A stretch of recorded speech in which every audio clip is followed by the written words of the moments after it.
உயிர்களை நேசி. இந்த காலத்தில் ஒரு மனிதனை இன்னொரு மனிதன் மதிப்பதில்லை. மனசாட்சியை தொட்டுக் கேட்டால் இந்த உண்மை உங்களுக்கு புரியும். பிறரிடம் அன்போடு பழகிறோமா, பேசுகிறோமா, பிறர் துன்பம் கண்டு இரக்கப்படுகிறோமா, மனம் திறந்து மற்றவரை பாராட்டுகிறோமா? இல்லையே. ஆனால் எல்லா உயிர்களிடமும் அன்பு காட்டுபவர்கள் மகான்கள்.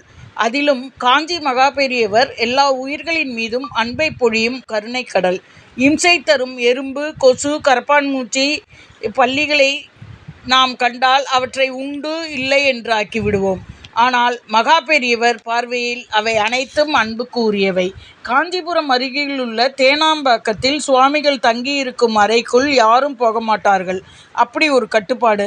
தனக்கான வேலைகளை சுவாமிகளே செய்து கொள்வார். இங்கு பூஜை உள்ளிட்ட எல்லாவற்றுக்கும் தண்ணீர் எடுத்து வர மரச்சொம்புகளே பயன்படுத்தப்படும். பூஜை செய்ய, கை கால்கள் சுத்தம் செய்ய என தனித்தனி சொம்புகள் இருக்கும்.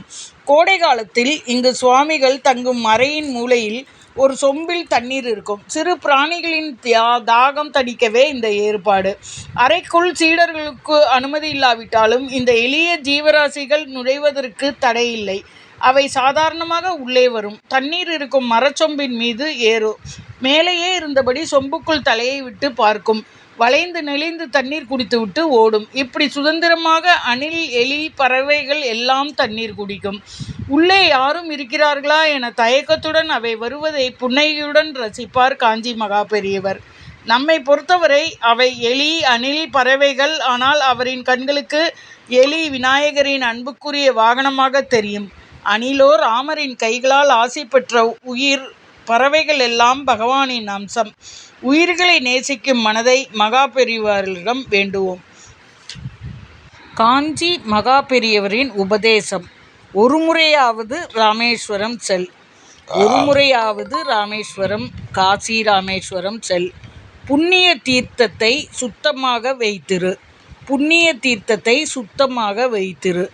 சனிக்கிழமையன்று நல்லெண்ணெய் தீபம் ஏற்ற ஆயுள் கூடும். சனிக்கிழமையன்று நல்லெண்ணெய் தீபம் ஏற்ற ஆயுள் கூடும். முடிந்தவரை கை கால்களை கழுவிய பின் கோயிலுக்குள் நுழையுங்கள். முடிந்தவரை கை கால்களை கழுவிய பின் கோயிலுக்குள் நுழையுங்கள். இதெல்லாம் காஞ்சி மகாபெரியவரின் உபதேசம். உடல் நலம் பெற அவர் கூறியது: அஸ்மின் பராத்மன் நனுபாத்ம கல்பே ஸ்வமித்த முத்தாபித பத்ம யோகினி அனந்த பூமா மமரோக ராசிம் நிருந்தி வாதாலய வாச விஷ்ணு. இந்த ஸ்லோகத்தை கூற வேண்டும். அமைதியுடன் வாழ முன்னோர் சொல்லியபடி ஒழுக்கம் மனக்கட்டுப்பாடுடன் வாழ வேண்டும்.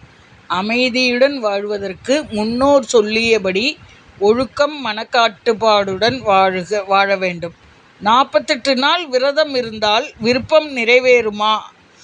தகுதிக்கு ஏற்றதாக நம் விருப்பம் இருக்க வேண்டும். நிறைவேறுமா என்ற சந்தேகம் இருக்கக்கூடாது. தீய செயலில் ஈடுபட்ட ஒருவருக்கு நிம்மதி கிடைக்குமா? மனம் திருந்தி கடவுளை சரணடைந்தால் நிம்மதி கிடைக்கும். கர்மவினை தீர என்ன செய்ய வேண்டும்? கோயில் வழிபாடு அவசியம். கர்மவினை தீர கோயில் வழிபாடு அவசியம். இதையே ஆலயம் தொழுவது சாலவும் நன்று என்று கூறினார்கள் ஔவையார். ஜாதகத்தில் தோஷம் இருந்தால் ஜாதக ரீதியான தோஷத்திற்கு பரிகாரம் அவசியம்.